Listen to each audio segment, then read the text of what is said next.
And good evening, I'm Greg Copeland alongside Joyce Taylor. It is a grim prediction for our planet. The co-author of today's climate change report put it this way: a future that completely looks, or certainly looks completely different than what we currently have. That report paints a pretty grim picture of what will happen to our planet if carbon emissions stay the same. King 5's Vanessa Mashanya joining us live with more. Vanessa?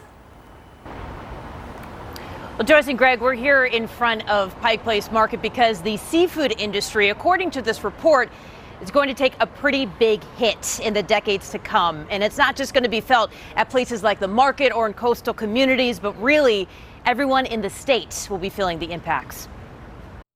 Folks, who's next today? If you've been to Pike Place, How are we all doing today? Richard Hogue at Pure Food Fish Market probably looks familiar. This is my 39th year.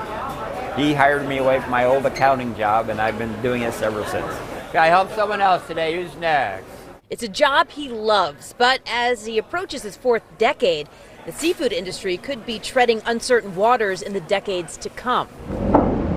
A new report released Wednesday by the Intergovernmental Panel on Climate Change has a pretty grim projection about what our world would look like at the end of the century. A lot of the 42-page report is dedicated to what global warming will do to oceans if carbon emissions do not change. According to the report, seas will rise up to 43 inches, sea ice will disappear every year, and the amount of animals in the ocean will decrease by 15%. When you looked at the report, what did you think?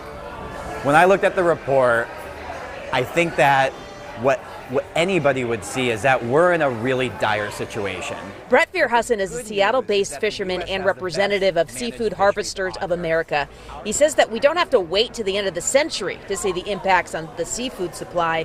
We're already seeing it. For example, in the North Pacific and the Gulf of Alaska, we saw an 80% reduction in cod stocks.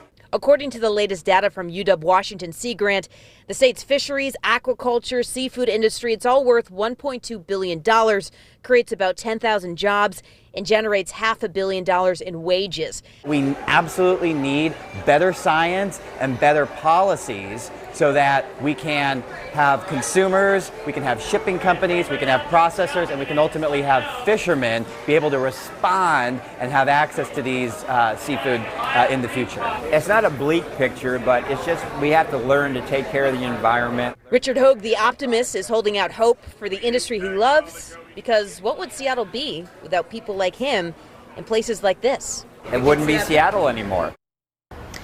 So the report says if we keep on heading the way we are, that by the end of the century, total amount of catches worldwide will be reduced by 24%. Greg?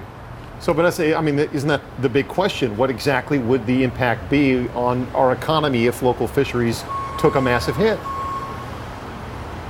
Well, Greg, the answer to that is we just don't know. That's why fishermen like Brett want more money to go to fund science and to fund research, because if you read the report yourself, you can kind of deduce that it's probably not going to be a good thing, but we don't have any hard data. So that's why, again, fishermen like Brett, they're asking for more money from the government, not just to fund science to learn more about climate change itself, but to fund research to figure out what exactly those economic impacts will be. So we are all prepared. Guys? Vanessa, thank you.